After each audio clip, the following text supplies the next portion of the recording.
భాగంగా రాజమహేంద్రవరం నగరంలోని పలు ప్రాంతాల్లో భక్తులకు స్వామివారి ప్రసాదాలుగా పులిహార, మంచినీటి ప్యాకెట్లు, బటర్ మిల్క్, వెజ్ బిర్యానీ వంటి ఆహార పదార్థాలు పంపిణీ చేశారు. మహాశివరాత్రి పర్వదినాన్ని పురస్కరించుకుని రాజమహేంద్రవరం నగరంలోని వివిధ ప్రాంతాల్లో భక్తులకు ప్రసాదాల పంపిణీ కార్యక్రమాలు నిర్వహించారు. ఘాట్లు, ఆలయాల పరిసరాల్లో పులిహార, మంచినీటి ప్యాకెట్లు, బటర్ మిల్క్, వెజ్ బిర్యానీ వంటి ప్రసాదాలను భక్తులకు అందించారు. భక్తులు దర్శనం అనంతరం ప్రసాదాలను స్వీకరించి నిర్వాహకులకు కృతజ్ఞతలు తెలిపారు.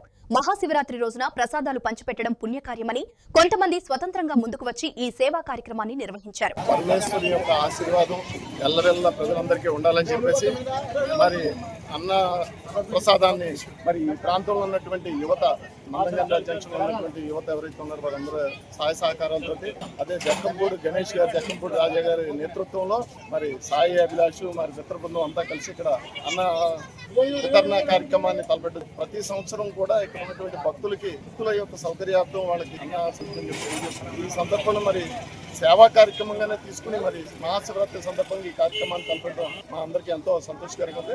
హరహర మహాదేవ్ శంభో శంకర్. సందర్భంగా నందంగిరి గణరాజు దేశంలో వినాయక బ్రహ్మచర్య ఆధ్వర్యంలో ఇక్కడ గొప్ప అన్నదానం చేస్తున్నాం. మేము 20 సంవత్సరాలు పూర్తి చేసుకొని 21వ సంవత్సరంలో వినాయక చవితి చేస్తాం.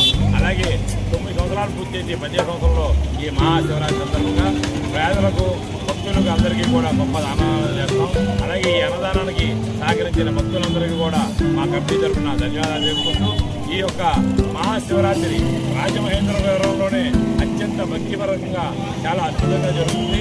కావున ఈ రాజమహేంద్రవరంలో జరిగిన అన్నదానం ఏ క్షేత్రంలో కూడా జరగదు. కావున ఈ వచ్చిన భక్తులందరూ కూడా ఆయుర ఆరోగ్య